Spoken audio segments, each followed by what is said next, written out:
Good afternoon, everybody. Before I start taking that dive into introducing you to these new resources we're going to be talking about, thought I'd take a step back and talk about a key word, that word resilience. About 10 years ago, my introduction to the word resilience was associated with Katrina. And I heard it from mayors, and I heard it from FEMA. And it was about building back. I'm going to build back stronger. I'm going to build back better. But there weren't any quantifiable data on what that was. It was politics. Everyone wanted to say that, but it had no meat behind it. The next time I heard it significantly was after Superstorm Sandy. And at Superstorm Sandy, if you recall, there was an election going on. And both sides of the aisle was kind of vying for a certain position, presidential position. And so they sent about $2 billion to the city of New York. And Mayor Bloomberg administration at that time, took that program and said, we're not going to just replicate what the typical federal response is, which is a one-to-one return, on investment. We're going to basically demand a minimum of a 2-to-1 investment. And he called it resilience. And he started introducing broader metrics to that table of how we're going to measure we're actually going to achieve that resilient dividend. That was so well received that then HUD had a national disaster resiliency competition. I'll say it. They stole $1 billion out of the funds for New York City, threw it out nationally, and said, we're going to basically do capacity building. We're going to define what resilience is. We're going to figure out, we love this model that went beyond just damages avoided into considering that triple bottom line, considering quality of life, which I've heard a lot, environmental, economic. We're going to look at this whole context differently. That model was then picked up by this organization called the Rockefeller Foundation. And the Rockefeller Foundation created a thing called 100 Resilient Cities, and that was a global initiative. And they further defined this and put together prototypes and methodologies and frameworks for developing resilient communities. And I do that introduction because that's really, we're ready to go to that next level. Now we're introducing into this discussion of what does resilience mean in a defense community context? How do we put in things like military mission, military readiness? How do we bring that into the discussion? And what ADC, Matt, and Stantec actually identified was a gap, a need to put together a framework for what this looks like. And I'm not going to go into a deep dive on what this framework looks like. You can do that on your own, but I want to at least give you kind of a preview of what that looks like. So let's look at the catalysts of why we now were talking about bringing military into this discussion around resilience. Well, in the National Defense Authorization Act in 2019, Congress actually defined what military resilience was. And it included many of those same things. We're going to be able to absorb and rebound better, rebound forward. But it also identified the relationship between the installation and the defense community. And I think that's extremely wise. Furthermore, they took the old OEA, now old CC, and gave them a program funding to basically figure out where that nexus is between the installation and the defense community, such that if you understand your vulnerabilities and risks, you can leverage your resources in order to advance resilience for all. So what you would expect in this framework, this resiliency planning framework, is it should have a framework. This is a preview to what that framework looks like. It starts off with the most basic question, what keeps you up at night? Because we realize you know your communities better than we do. And then it moves into that discussion around missions.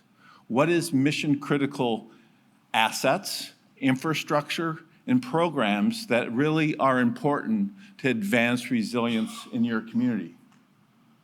Then once we have an understanding of what those critical assets and programs are, we're able to ask that question of vulnerabilities.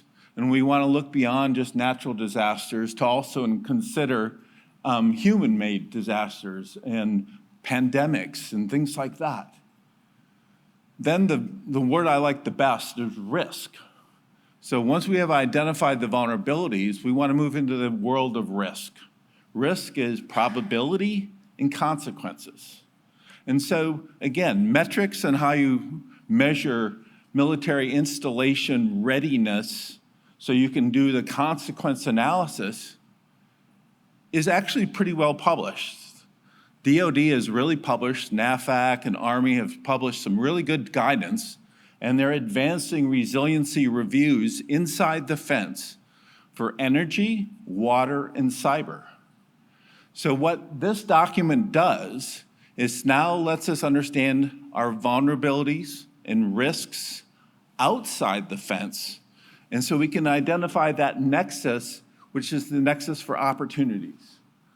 With that, we talk about with opportunities, we start understanding what solutions look like. Solutions that look like, again, not defaulting to where the Corps is or where FEMA is on just damage is avoided, but looking more holistically, again, at community, social, environmental, economic considerations that allow you to potentially look at your projects different and prioritize your projects differently. So what does this opportunity looks like? Well, what we're really identifying is those lifelines between the defense community and the installation. So we mentioned water, energy, cyber, but really it goes outside the fence. Again, we're creating a system that allows us to be resilient. So we have to broaden it out to look at healthcare and those other programs that really allows us to have that discussion. Are we better together? Yes, no. So once you have identified, let me back up here. One of the other unique things that this document does is it lays out funding strategies. It's so easy to put together, these are the great solutions of the world. It's a lot harder to implement. And one of the keys that make the world go around, and I know it's a little bit biased on my part, is money. So one of the things this really does is introduces you to identify those programs early. And if you understand those programs, by tweaking those programs, if you take a typical capital improvement project and you look through that same project through a resilient lens, you're going to end up with a different project, likely different partners at the table, and different opportunities. So again, it's a big thing about funding that makes the world go around. So talking about funding in one of these programs, one of these new opportunities, is a new program from FEMA. So just real quickly, just so I understand my audience, how many people are familiar with BRIC? Raise hands, everyone? Ooh. How many people applied for BRIC since no one raised their hand? I'm assuming very few. So let's jump in this. BRIC, Building Resilient Infrastructure and Communities. This is a great program. This is a $1 billion program. Put that next to some of the Department of Defense programs like REPI or DSIP. We're talking about tens of millions of dollars. But what DoD has recognized the importance, and we'll be talking about policy in the next group, is the relationship, again, about creating resilient defense communities. How do we take that REPI program and make it more attractive and more partnering? What they did with the REPI program, and I only learned this in the last 30 days, so sorry if you guys all know this before, REPI dollars lose their federal identity. So when they're awarded to the city, they lose their federal identity, so you can use it as your local match. You're going to hear in this program that you need to identify, typically depending on the poverty level of your community or not having a poverty level, between a 10% or 25% local match. If you're impoverished, small community, you only need a 10% match in this program. Otherwise, it defaults to that 25%. So to have a partner like the federal government, where you're understanding their vulnerabilities and risks, you understand your vulnerabilities and risks, you come together, now you have dollars that can be leveraged against each other. So again, this is the newest program. It came out in 2020. The first annual was $500 million last year, and it was a competition. Remember, it's a competition. 2021, they're bumping it up to $1 billion. And this program is going to be running for about 10 years, and I have insights that this number is only going up. How do they come up with that $1 billion? They take all the disaster declarations nationwide, take 6%, put that in a pool, and put that out on the street to support resilience. So if you look back at this thing called COVID, kind of biased it, they almost have like $10 billion in the bank. So they're, again, trying to step up slowly. So half $1 billion last year, $1 billion this year, and we're going to be seeing billions going forward to advance resilience. It's an annual grant population, it's an annual competition. And again, the focus is creating communities. So we talked about, what's that nexus? Well, in the program, it talks about that nexus between installations and communities. Those, FEMA calls them lifelines. But you can see the list of what those lifelines look like. Again, water, cyber, hospital, housing. I mean, it aligns so well. Take advantage of these programs and make this thing happen. I emphasize that it's a competition. So in competition, in any kind of program, it has players, it has rules, and it has winners and losers. So the better you understand the rules of the game, the better you have the chance to win. So here's some of the competition. You can win up to $50 million. You can, 25% typical is the default local match. But the criteria is really important. The first criteria, infrastructure, number one. And then you'll see the cost share. Again, they want you to have a partner. They're FEMA's also trying to create a partnership. So these are the criteria that basically says, can you play? Then they want to quantify a little bit what this looks like. So again, risk reduction. What's the mission of FEMA? Risk reduction. So I hopefully will see that. But what you'll also see is leveraging partners.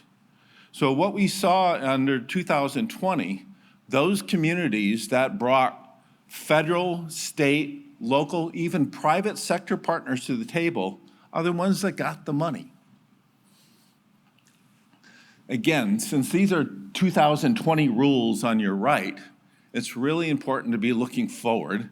We're anticipating, I guess that's a future slide, but we anticipate social equity is going to be coming to the table strong. So again, understand the rules of the game, frame your projects to compete and understand that criteria. So again, lessons learned. Let's look back at 2020. Competition, a lot of competition. There are over 1,200 applications for this $500 million. They almost asked for $4 billion, and there's only a pot of $500 million. So again, super high competition. But again, if you look at that criteria and look at who won, innovation. FEMA is trying to take a great message back to Congress. They need showcase transformational projects themselves. So again, understand who your partner is in FEMA. So realize they need those wow projects. One of the criteria was nature-based. So again, almost a significant number of the larger awards had integrated layers of resilience, green infrastructure, blue infrastructure. Why? Because those types of projects allow you to compete. They get you credit points under social metrics, environmental metrics, all those metrics that allow you to ultimately win. Another thing that you need to be aware of is everyone wants to chase money, and I want to do projects. Again, do a smart approach. So one of the smart things that you do, if you went back to that criteria, building codes, your status of your building codes counts for 35% of those points. So what they want to do is get ahead and mitigate ahead rather than react. They want to be proactive in managing their risk. So building codes is a key scenario. Example, Alaskan villages. We supported 6 native villages apply for grants. We said, don't go for projects. Let's take that baby step so you can really compete for the big pot of money. And where did we take them? We updated their all hazard plans, and we took them into the world of building codes, because that's going to give them the most points to position to get the real money. So again, we were 6 for 6 for that. And again, now they're on track to separate themselves from their competition. So what's next? It's the timeline. The notice of funding availability is coming out. It should come out in the next week or two. Don't get mixed up. They're going to be announcing another parallel $1 billion program, very similar to the HMGP, if people are more familiar with that term, Hazard Mitigation Grant Program. They're dropping a couple billion into the world of mitigation. Understand the rules, and you can really make a difference. The awards, the applications will be due January of 2022, and shortly thereafter, they get award. You should really like this money. Unlike, for example, the Army Corps of Engineers, when they're awarded dollars, how many Corps are in the room? So gotta be careful here. They kind of go behind closed doors and they go do their work. This program is different. They actually award the dollars to the community. So it takes it through your procurement process. You bring your client, your consultants to the table to actually design, do the detailed planning, design, and implementation. So with that, I want to transition with my panelists, if they could join me. We are now going to transition from the discussion of a planning framework to funding into policy. My name's Steve Ribuffo. I am the director at the Port of Alaska in Anchorage. And I appreciate being on this panel today. And having seen the last few panel discussions, it's kind of put it in a very good context for me. Where we are coming from is, first, a little bit of a disclaimer. Whenever the Port of Alaska shows up at forums like this, there's a lot of nervousness that goes around the audience because they think we're here to pronounce ourselves the Arctic port for all of Alaska. And I want to just set the record straight right now. There's absolutely no thought in our mind that we would ever be an Arctic port or the Arctic port. Logistically, we're so far off the beaten path, it doesn't make any sense. Where we see our role in all of this is as a facilitator for the transportation systems that are going to provide to any infrastructure development in the Arctic the supplies and equipment that are going to be needed to create that, to create those ports. And if it's more than one, so much the better, quite frankly. And in the longer run, be there to sustain those facilities once they're in existence, just like we do now for 90% of the population of the state that lives along the road system and the rail belt and every single military installation in the state. You are all our customers, and we take that role very seriously. From a resiliency standpoint, though, we are certainly challenged. Somebody asked, what keeps you up at night? The thing that keeps this guy up at night is the pervasive corrosion that is impacting the entire facility that we have here, and the challenges that we have even maintaining the docks so that they will stay open to support operational loads. And that's where we emphasize a lot of the maintenance that we put on the facility that we have right now. We've embarked on a modernization program, and we are about to cut the ribbon. Well, in December, we hope to cut the ribbon on the first part of that. This is a pretty important port to the state, and we take very seriously the mission of commerce, which provides those levels of food security and energy security for everybody we support. We have 3 missions. Commerce is one, support of the Department of Defense is another, and support of disaster response and recovery for the state is the third. But that food security, energy security theme runs through absolutely all of that. Nearly 20% of the volume that crosses the docks in Anchorage is in support of military installations. Not only the movement of supplies and equipment for deployments and redeployments, but everything you find on the store shelves in the commissaries and the exchanges, and everything you buy at the service stations on the base. Alaska's an island. If you're a logistician, you think of this place like you live on an island. And 90% of all the freight that comes into Alaska comes on the water. Half of that freight crosses the docks in Anchorage, and half of that keeps moving to those destinations that are outside of the city. So we support a huge group of people, and we take that job seriously. But resiliency and including those capabilities into the new infrastructure that we are creating is important to us. And when we get around to that part of the conversation, I can give you a little bit more detail about that. But I want to stop talking so Allison can have her say.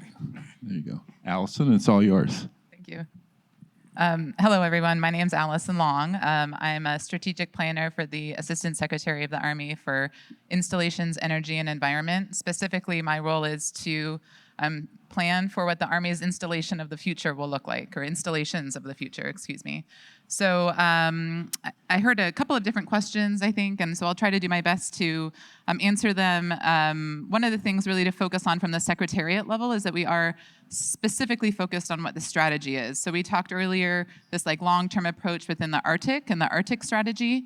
In December of 2020, the Secretary of the Army and the Army leadership published the installation strategy.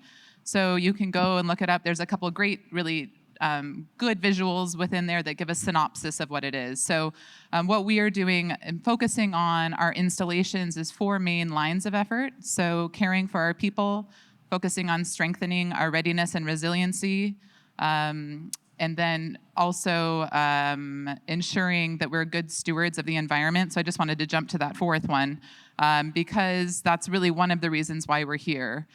Recognizing that climate change and the effects of climate change have an ongoing impact on our national security. So that is a huge risk. That is the risk, right? We need to be able to support and we need to be able to deploy, fight, and win our nation's wars. So when you look at the Arctic strategy, also please make sure to go out and take a look at the installation strategy as well. And I'm sorry, I wanted to kind of address that because that was more of this higher level strategy point of view. Okay, thank you. Perfect. Since we're talking ports, and I'm a water resource engineer, tell me about where looking for future conditions to assess both your vulnerabilities and risks and the potential impact to your communities, how you look at that. Sure. I'll give you the lay of the land for Anchorage and all of those conditions that we have to keep in mind and consider in any kind of design work for marine terminal facilities, for example. And those of you that live up here and come from Anchorage probably know most of this already, but Alaska begins as not being one of the most friendly environments for constructing anything, let alone in the water. And we have construction seasons that are way shorter than they are anywhere else on the planet. So we have to deal with that as a consequence of things. In Upper Cook Inlet, where we live, the The tidal range is the second highest tides in the world.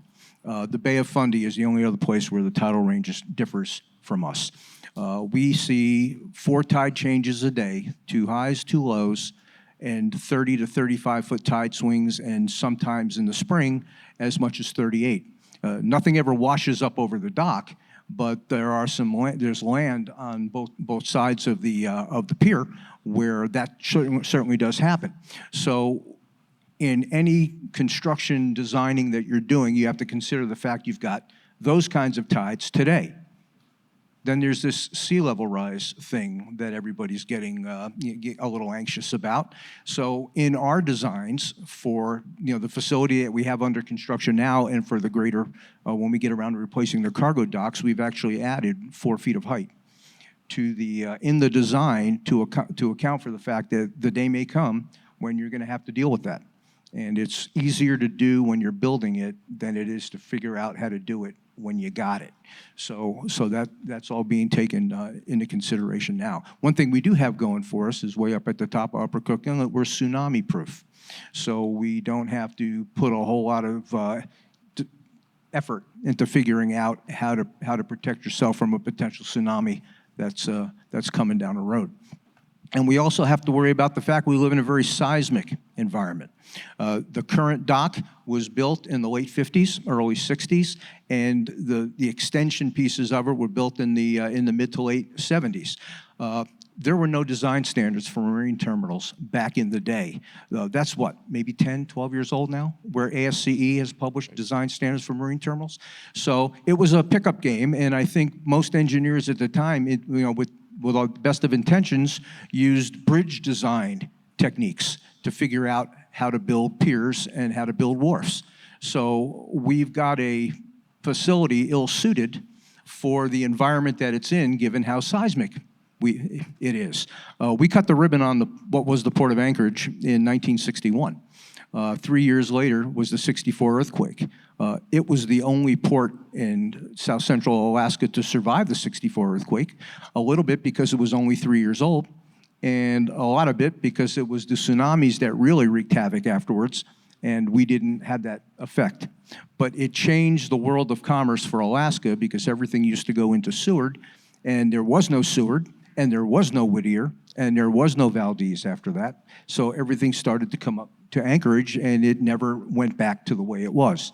So we have to think about seismic as well when we go into the design. Perfect. Before I hand that over to Allison, I just gave you a pep talk. No, we're better together. So could you expand? You just kind of said, this is what we're doing. Okay, well, Talk about the opportunity. Yeah, there's several aspects of the we're better together part of this. I'll start with my DoD colleagues. We are one of 17 commercial strategic seaports in the country. So we have a very close working relationship with, in particular, Fort Wainwright and Fort Richardson, because we've seen the 125 come and go, we've seen the 425 come and go, and we deal with the movement of military equipment back and forth to depots just about every week. So we have that very close working relationship. We also have the advantage of being close neighbors with Joint Base Elmendorf-Richardson. We share a border. We're on one side of a fence, they're on the other side of the fence. And when the 425 deploys out of the Port of Alaska, we have a road that connects us, so they drive in the back way. And nobody in the world knows that there's a deployment going on out of Fort Richardson because you never see it. It comes down the back road, it parks at we give it some transit area to stage in, and the ships come in and out it goes and back it comes, and nobody's the wiser. And everything that comes down from Wainwright comes down on rail. And unless you're paying attention, it's not like rail in the Midwest. It's not parallel on the highways. It's like, oh, look at the train. You don't see that up here. So there's a sense of security and an amount of security that comes just with those relationships that we have with the military. And we entertained more general officers than I've entertained in my career, coming down to see the port and understand what our mission is and how those relationships are. and with the business community. Another important thing, and those of you that are either looking for ports or have some significant infrastructure requirements for the port you have, there's nothing better than rowing in the same direction as the users of your port are. And we've invested a lot of time in making sure that we understand what the business needs of the port users are. They understand the limitations we have as a government entity running a port. There are things we can do, there are things we can't do, there are things they can do better than us to move the mission forward. And just nurturing all of those relationships is so darn important. Perfect. Allison. Thank you. So I think the original question was more based off of kind of risks and threats. And so I'll speak to it probably initially starting fairly high level and then breaking it down a little bit more as we focus just on the installations potentially here in Alaska or closest to us. But when we think about the threats that face our Army installations, it really does depend on the geographical location of where those installations are. So in Alaska, it's very unique, right, to Alaska. And I thought it was really interesting how you brought up, the building season to Alaska, because even that I consider something that is a threat. It's a threat to how much things cost and therefore the funding and when it's allocated and when we can actually build and when the actual program or building or built infrastructure will be available for us to use and therefore enhance the quality of life of our service members and our civilians and our families.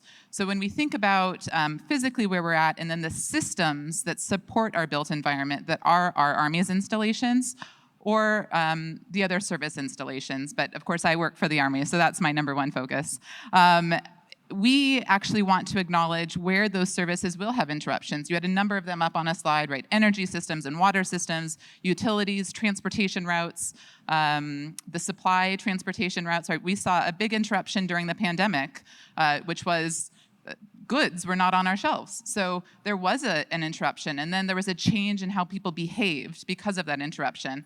When we think about the people, right, that's the Army's number one priority, is our people. And almost every single person, every panel that was up here talked about the importance of the individuals in this room making connection to make change. So when we talk about our people, they are the individuals that will make connection to make the change. They will innovate, they will modernize. So when you're here and you're listening to everybody, right, the risk that could come from this meeting is that you don't connect, is that you don't make sure that the people at the table knew what your interests were and knew what your ideas were, right? And the threat to that is that we will not modernize as fast as we need to. Technology is moving right at a rate faster than we can actually implement. So when we think about our installations and we think about modernizing, a lot of that, when you go back to the installation strategy, are two critical enablers. One is data analytics, right? Why use a person to do something that a computer could do better? And I don't mean that to take away jobs from people, right? Because we want people to be employed. But data can give us information, right? We can be data intelligent to make really great decisions. And then our people can do jobs that they are better at. So use the people to do the jobs that they're better at and use the data analytics to make informed decisions. The second one is partnerships. We get to make change because of the partnerships that develop in this room, that develop on those weekly Zoom meetings that somebody had referenced earlier. But then also you can be intentional in how you create those connections. So again, I think the greatest, when we think about the lines of effort within the installation strategy, and I'd skipped over one earlier, so it's taking care of people, building readiness and resiliency, modernizing and innovating, and then being environmental stewards. So when you think about those four things, and as we build our Army's installations moving forward, they also apply to the installations here in Alaska. And then potentially, when you focus on the climate change, on the concerns of the climate change, right, that came forward, and I'm going back to that because that was one of the themes that we were originally kind of meant to speak about here. Was the current administration had Executive Order 14008, and then from that, the Secretary of Defense, had their own directives to us, is that the Army has stood up a climate change working group. We recognize that this is important to our national security, and every individual that works within the Army, every uniformed service member, every civilian is responsible for recognizing that our installations could be at threat, and therefore, the power projection platforms could be at threat. And so to make sure that we can fight and win the Army's wars, we need to make sure that we can implement and modernize and to be able to support our installations through all of those 4 key line of efforts and the critical enablers of data analytics and partnerships. So again, I just want to go back to just one point, which is the greatest threat is that we don't make the connections here today, and that we don't create change, and that it takes longer to modernize our installations, Air Force, Army, or any service, because we need to make change now to make sure that our soldiers and our families are ready. Can you expand on, you said partnerships, and I saw Base of the Future in your title. Can you link those two and give us some examples of how that has influenced the Base of the Future? Yes, so the Installations of the Future is a program within, and I'll say ASA, IE&E, and Tiffany that was up here earlier, explained that even saying multi-domain operations was something that was very foreign to her, and I really appreciated that, right? Multi-domain operations is this philosophy that the Army is working on multiple domains. So it could be land, air, sea, space, cybersecurity, like paying attention to the threats that are present to us every day on cybersecurity. But there's also talk of what's the next domain, right? The cognitive domain. So there's all these recognitions. So I work within ASA IE&E. I introduced that earlier, but I'll use that as the acronym. And the Installations of the Future is a team that works across the Army just focused on how we can solve these problems. And then the problems are brought up through partnerships, and the partnerships are vast. So it could be throughout the services, it could be out of federal sector, it could be with the Corps of Engineers, and sometimes I consider partnerships not just with our surrounding communities, which are really one of the most important, right? We're just an island within the surrounding communities that we have. Even the smaller installations that we would consider as remote and isolated within the Army, which includes Fort Wayne, right? It includes Fort Greely and those communities around them. So Fort Greely is Delta, right? It's a small community, and some would consider Fairbanks a more medium-sized community, but those partnerships are key because the installations need to be able to do their job every day, even in the case of a pandemic, right? Even in the case of another threat that comes forward. So those partnerships are key, but I tend to consider partnerships even within the Army. So also within the Corps of Engineers. I am not a scientist or technical expert. I have a master's of infrastructure planning and management, but I am not an engineer. I'm very interested by it all, but I get to work every day with the Corps of Engineers, the Construction and Engineering Research Laboratory within ERDIC, which is part of the Corps of Engineers. And so every day I have a team of experts that advise on like, this is what's interesting and this is how we could do this work. And what if we created a proof of concept to show how the workspace of the future could better utilize and optimize space utilization using existing infrastructure, but changing it to better appeal to the next generation of workforce. I know that's something that's often brought up now as we talk about remote work, but we also have these built environments on J-Bear, on Fort Wainwright, on Fort Greely. So what are we going to do with that space? What are our science and technical experts? What are they going to do if this happens again? So really the partnerships are everywhere. And don't discount one of them. The partnerships are already in existence, and in those ones that are already in existence in terms of mutual aid and fire, right? There's always ways that you can develop those more to influence change. And so one of the things I would say with that is that I'm here and I want to be a catalyst for anything that you would like to do in terms of partnering. It most likely won't be me, right? I'll just be somebody who will helping to make this connection to the subject matter experts that you can partner with yours. But what we can do with that is that we can start the change to make sure, or continue it, right? Maybe nothing has to change. Maybe it just needs to continue. And so the partnerships are everywhere, and don't discount anything. And I'd say that the same with ideas, is that my favorite value, it sounds silly, the Army has lots of values, is personal courage. Because every single day you will be given an opportunity to stand up and either say your opinion or correct somebody if something is shared that might not be in alignment with the vision of the organization that you work with. And so do that. But do it too if you have an idea, right? Your idea might actually just change how we partner with the Fairbanks North Scarborough and the Army, or with Anchorage and J-Bear. There's all these ways that can happen, and partnerships are what's going to do it.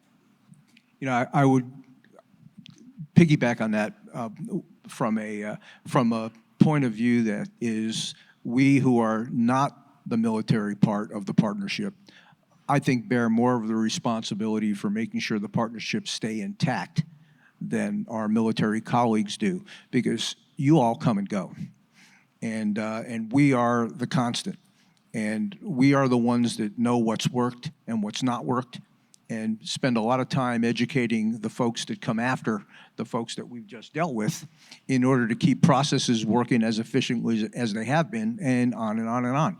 So you can't discount the fact that we've got to be as vocal and speak out as much as our military partners do in some of these relationships, because you don't want to reinvent the wheel, and you're trying to get them to not reinvent the wheel, and because that just costs everybody time and money.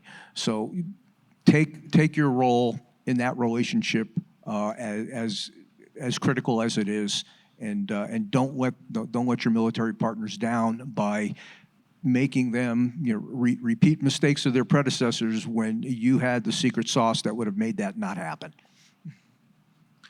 One of the caught my attention at our luncheon speaker, that the DoD and the role and the value it has economically to the state, to the community, is not overly well documented. I believe climate adaptation, the key to the word adaptation is to be able to create a baseline and measure it. Can either of you expand on how you would measure it and position yourself to have that informed discussion? You talked about analytics, on how to really move forward informed in a smart manner. Sorry. Why don't you go first, Allison? I got to chew on that. Again, we're going live, so Yeah. they're not prepared. Actually, I think I would challenge. Right here. Yeah, I think I would challenge the statement a little bit. Okay. So I think I would challenge the statement in the fact that it's not well documented. In my experience, what I've seen and heard is that I see the Fairbanks Chamber of Commerce often, and I'm not as well versed with the Anchorage Chamber of Commerce, but I do see the installations in the interior having partnered, and oftentimes there's presentations through the Chamber of Commerce, and definitely from the installations point of view, where they've documented exactly what the Department of Defense does and exactly what type of monetary value there is and employment value, and also the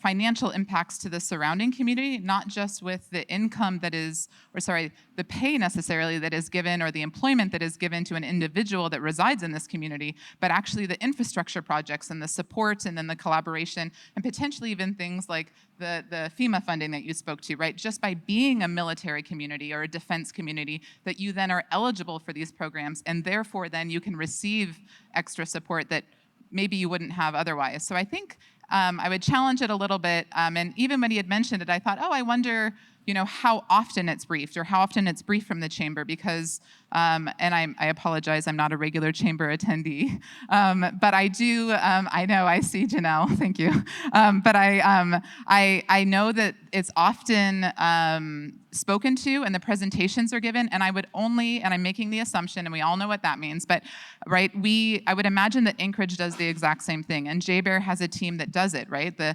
Plans Analysis and Integration Office with the Army, they're the ones who put this together to show this is what the Army has done, and this is what the Air Force does here at Allison, and how they actually make this impact. So I would challenge it a little bit, like I said. And I kind of agree with you, because I know the Anchorage Economic Development Corporation tracks those metrics, as does the Anchorage Chamber of Commerce.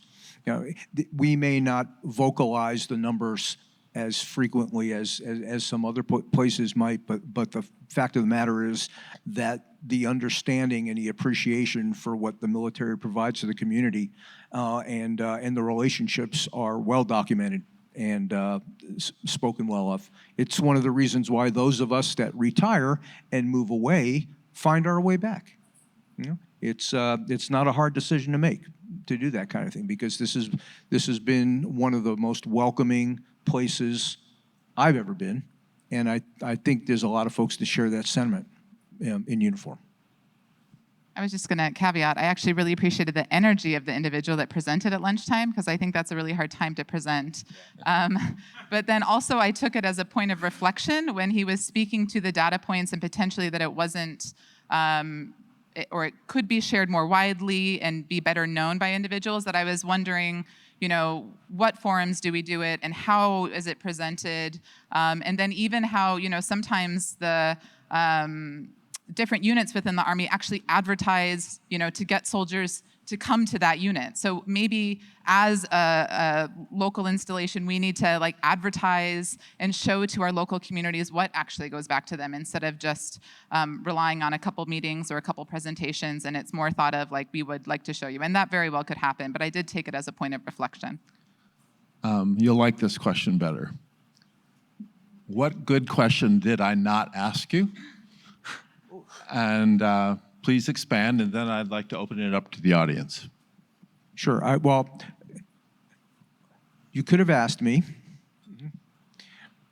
in your ongoing modernization program, what are the specific types of design criteria that you're incorporating that set you up for resiliency?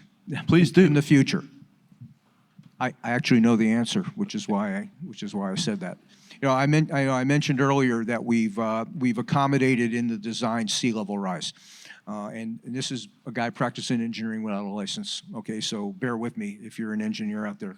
And seismic resiliency is another very important thing in the area where we live, because there's now design criteria for including seismic into designs. We've done that. What was in an area that is so silt-laden as we are up there in Upper Cook Inlet, and the silts are 150 to 200 feet deep, your challenge is you got to get through all that to get down to the hard clay surface in order to give yourself a fighting chance to survive a seismic event. So we've done that in the design of the piling that are going to be supporting the new docks, so much so that just to give you a point of reference, if you measure from the bottom of the wharf piles that are supporting this new petroleum cement terminal that we're about to build, and we're going to extend that design to the new cargo docks, to the top of the gantry cranes that are going to be servicing the cargo vessels that come to the port, it's a height that equals the height of the Statue of Liberty, and it exceeds the height of the I forget the name of the office building there in Anchorage. It'll come to me on the flight home. Yeah. But you've got to do that. When you're, especially when you're building a port, there's more to be seen. There's more to not be seen below the waterline that's as important as that which you see above the waterline.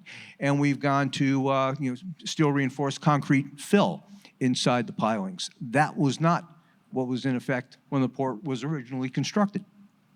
And we've gone to 48-inch pile, so you don't need as many, and which also helps in a seismic environment, and it helps with the hydrology around the port as well. And we've got mooring dolphins that are 12-foot diameter, not steel reinforced, but that's pretty pricey and unnecessary. But they're almost 2 inches thick and 212 feet long.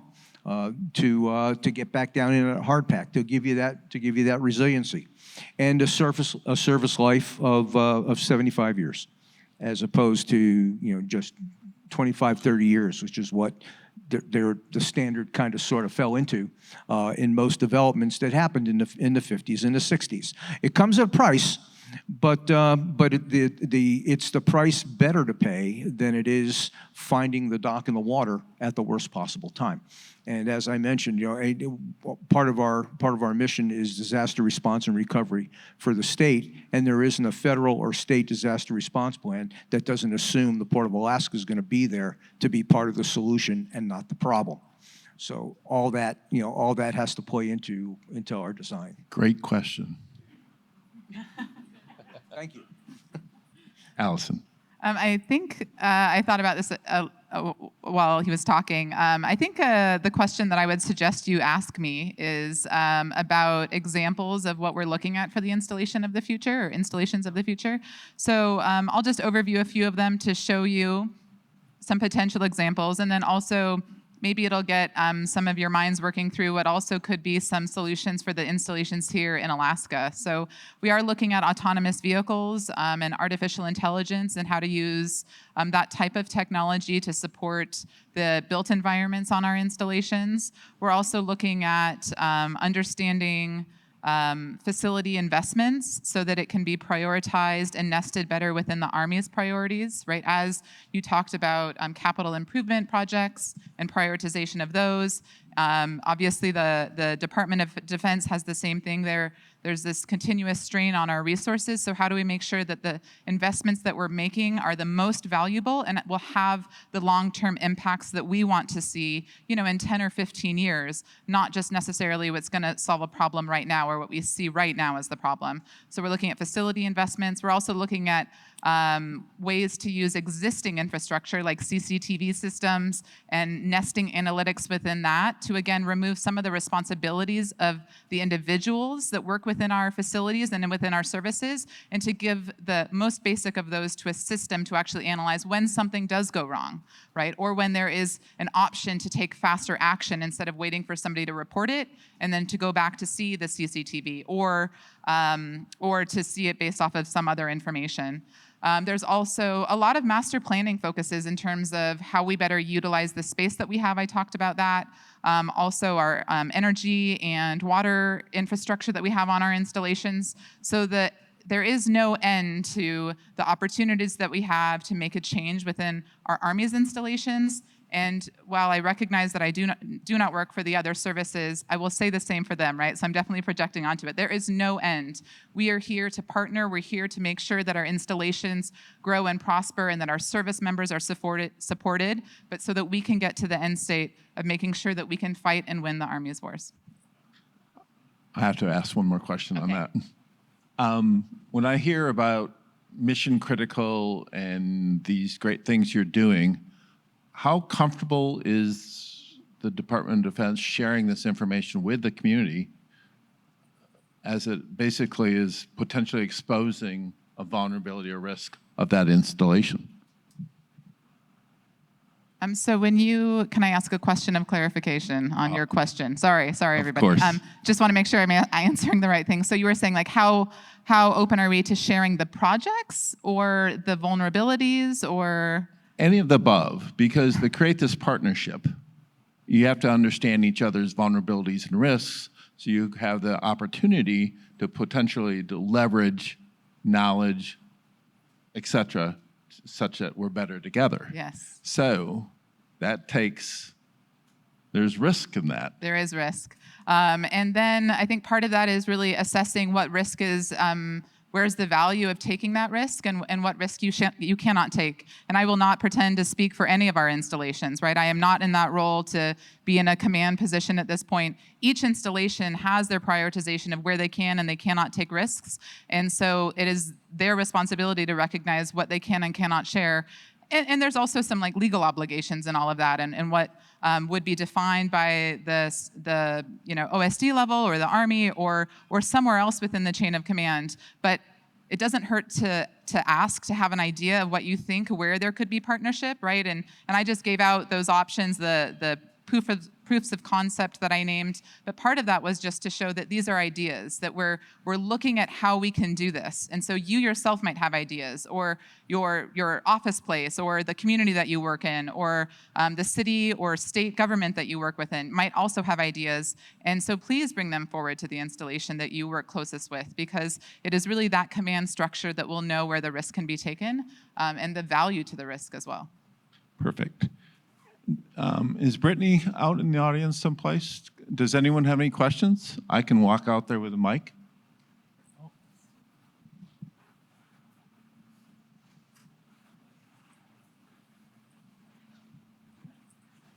And while I'm locking, I think this might be our time for our only question. Thank you. My name is Sean Williams. I'm with Alaska's satellite company, communications company, Pacific Dataport. This question is for Steve. Steve, I'm wondering, we know that the port challenges are in the hundreds of millions of dollars as far as repair. And we also know that some of the bipartisan infrastructure bill allocations have kind of seeped out in the public. Do you know of any funding that may be coming to Alaska for our ports? I don't know specifically if there's, I'll use the term, earmarked money coming to Alaska for any particular specific need. But we are very, very familiar with what the infrastructure bill has laid out with respect to all the different pots of money that can be, that you can apply for dollars from to serve your purposes. The port and ports, for the first time ever, second time ever in the history of the federal government, has a pot of money for ports. Ports tend to not get dealt with at all at the federal level. So this was, this was a wonderful surprise. It's $16.7 billion, which is, I would say, about 10% of what the demand nationwide that ports would really require would provide. But it's something, and even if you carve out a small portion of that, then you're in great shape. But there's also a pot for resilience. There's a pot for rail. There's a pot for roads. And if you can make the nexus between your requirements and what the notices of funding opportunities tell you you need to be able to respond to be eligible, then grab at it all. I mean, that's what our plan is. We're going to get a good look at those NOFOs as they come out and see which of those we can tie to that which it is we have to do and capitalize on that. The port one, by far, will be the easiest one. But then the other challenge you have is, as you mentioned, John, there's going to be a gazillion people wanting to feed at that trough. So the trick is getting something that is going to be worth your time to manage when you get it, because no free money is free. You're going to invest a lot of administrative time in reports back to the federal government on what you did with every dime you got. And we're in the midst of that right now, so trust me, that's coming. But you want to match, you want to ask for a reasonable amount because you're competitive if you're not asking for all of it. But ask for something that you can get value out of when you actually apply it to that what you're going to do, and it's got to have, it's got to be a number that you can come up with a match on as well. So there's a little bit of gamesmanship to it, but there's a lot of opportunity that I see in the infrastructure bill that we will be trying to take advantage of, and at the same time, we're going to hope that somebody says, and here's a big tranche just for you. It would really be nice if that happened. So please, everybody, join me. Say thank you to both Steve and Allison.